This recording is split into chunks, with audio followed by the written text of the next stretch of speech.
इश्क हकीकी इश्क मजाजी में कोई फर्क नहीं है। ये समझना कि वो कोई ऐसी चीज है जिसकी तफसील मुमकिन है।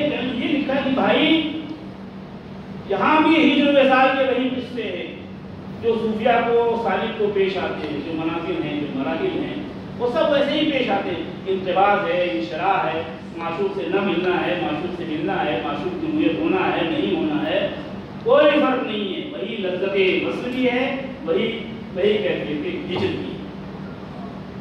और उसके बयान करने के लिए हमने जो सूफिया ने पहराया ये निकाला है कि कमर और दहन और जुल्फ ये सब तमसीलात इस्तेमाल की उसके लिए। और शेर सुने आप खाजा निर्दर का, तो ये बात और भी आईना हो जाएगी आपके सामने।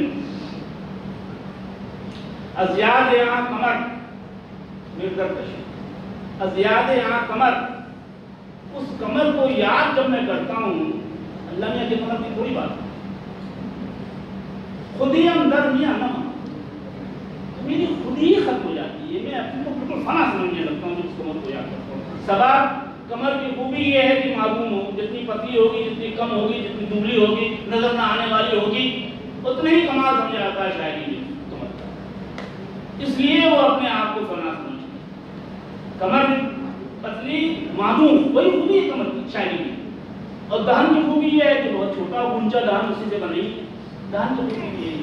अज़ियाद यहाँ कमर खुदे अंदर यहाँ नमाज, बाबे अदम कुशूद बदिल दहन मुरा।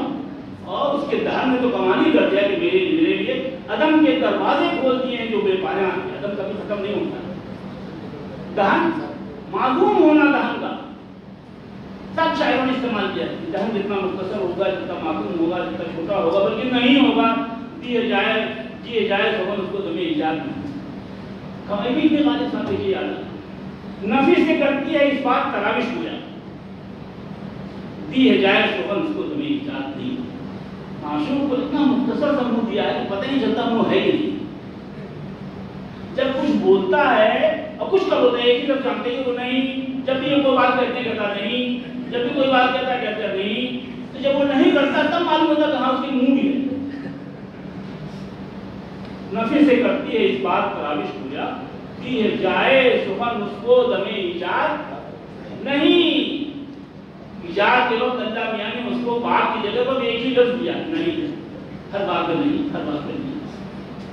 लेकिन ये जो दर्द ने कहा है कि कमर और दहन अल्लाह ताला के सिफात सल्बिया हैं जो शायरी में इस्तेमाल हो रहे हैं, और हमारे यहाँ भी इसकी मुख्तलिफ मौजूद है शायरी में। ये जो मैंने आपसे शुरू में अर्ज़ किया था कि तसव्वुफ़ किस रास्ते से हमारे यहाँ शायरी में दाखिल हुआ, वो इसी तशाबुह और इसी तमसील की वजह से दाखिल हुआ। ये तमसील की सूरत थी या तशाबुह की सूरत थी या अलामत की सूरत थी, कमर दहन जुल्फ कदेयात वो दाखिल हुआ। तो ये सब है मामला। मेरा ख्याल ये है कि 2/3 हिस्सा मैंने बयान कर दिया है, 1/3 रह गया है।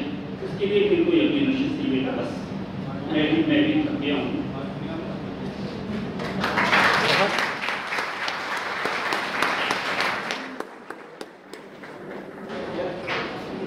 आपकी 1/3 फिर कभी